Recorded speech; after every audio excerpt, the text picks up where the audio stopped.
जय बांके बिहारी कृष्ण मुरारी बंसी बजैया रास रचैया गोवर्धन गिरधारी गिरधारी बलिहारी तो पे जाऊं मैं वारी तोई मुंहिंजी नैया तारी तोई मुंहिंजी नैया सवारी।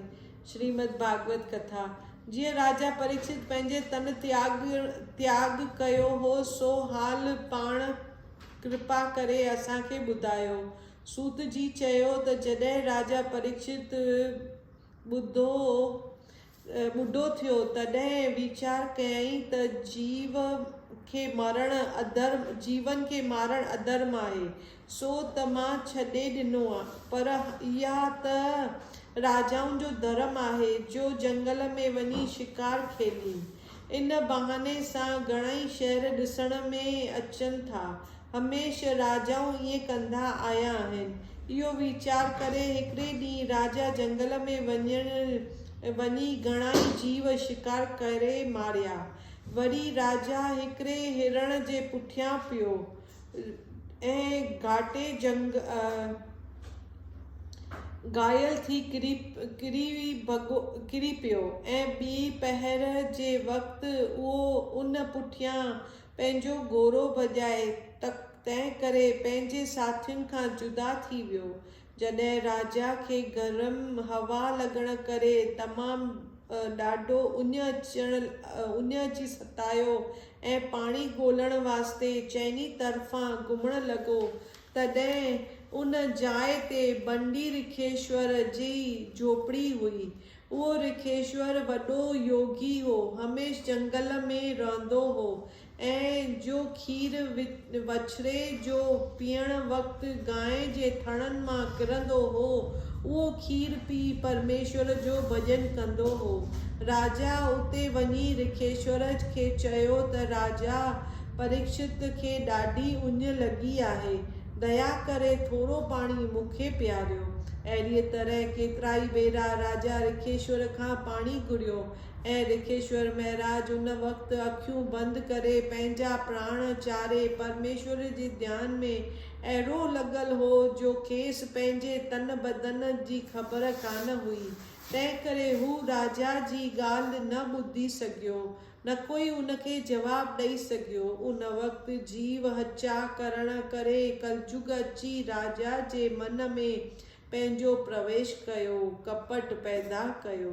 तॾहिं राजा दिलि में चयो त ॾिसो, मां सतनदीप पृथ्वीअ जो राजा थी अॼु हिन ब्राह्मण जे दरवाज़े ते पाणी घुरण आयो आहियां ऐं हिन ऋखेश्वर मूंखे ॾिसी कूड़ियूं समाधि लॻाए मुंहिंजे आवाज़ जो जवाबु बि न ॾिनो। तंहिं करे हिनखे कुझु सेखियत ॾियणु घुरिजे। पर मां पांडवनि जे कुल में पैदा थियो आहियां, ब्राह्मणनि खे हिकु सज़ा ॾियां।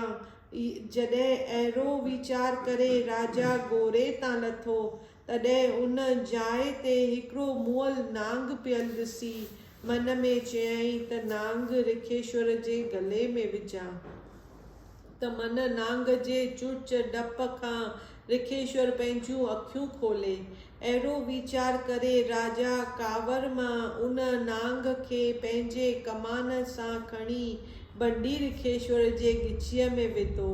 पर तॾहिं बि हू ऋखेश्वर परमेश्वर जे ध्यान में अहिड़ो तलीन थियो पियो हो जो खेसि नांग जे पवण जी बि काई सुध न पई। राजा पंहिंजे घर अची मुकुट ताज पंहिंजे मथे तां लाथो।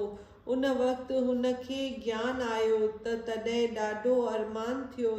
अरमान सां मन में चवण लॻो त ॾिसो, मूं में कलयुग जो वासो आहे जो मुंहिंजे सिर ते आयो आहे। शिकार खेलण करे मुंहिंजी बुद्धि बदिलजी वई जो मूं मुअल नांग ऋखेश्वर जे गिचीअ में विधो। हाणे मूं सम्झियो त कलयुग मूंखां बदिलो वरितो। उन पाप करे मुंहिंजो इरादो कीअं उद्धार थींदो।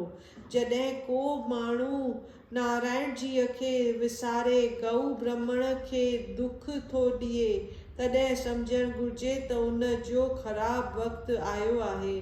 मूं अॼु ब्राह्मण खां अजायो दुख ॾिठो आहे। अजायो दुख ॾिनो आहे। इन करे मूंखे मालूम थो थिए त मुंहिंजी उमिरि ऐं दौलत हली वेंदी। होॾां राजा पंहिंजे घर में वेठे उहो ई शोक कयो।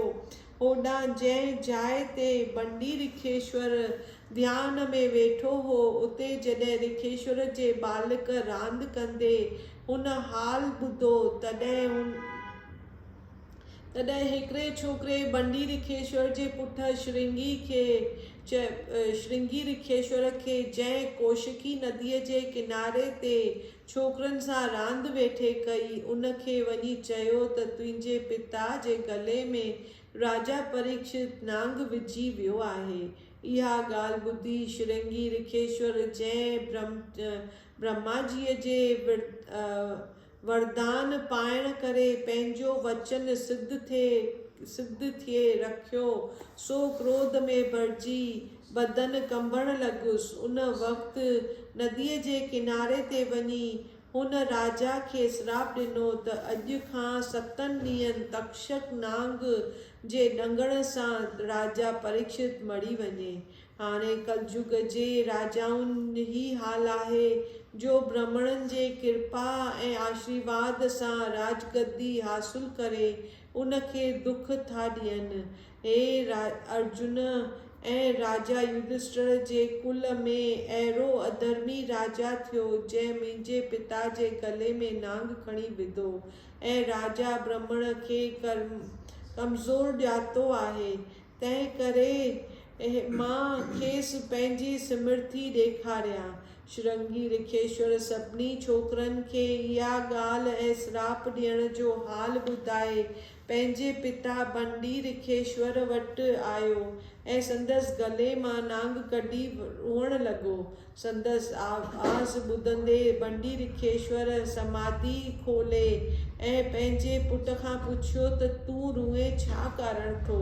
श्रृंगी खेसि समूरो अहिवाल ॿुधायो। इहा ॻाल्हि ॿुधी बंडी रिखेश्वर ॾाढो उदास थियो ऐं कावड़जी पंहिंजे पुट खे चयईं त हे मूर्ख, तूं तमामु ख़राबु कमु कयो आहे, जो अहिड़ो धर्मात्मा राजा खे, जंहिंजे राज में कलयुग जहिड़ा बि दख़ल करे नथे सघिया, तंहिंखे श्राप ॾिनो अथई। कौरवनि ऐं पांडवनि जे कुल जो इहो ई हिकिड़ो धर्मात्मा राजा बचियो हो, जंहिंजे राज में असां सभु ब्राह्मण रिखेश्वर तमामु वॾे ख़ुशी ऐं आराम सां रहियासीं थे।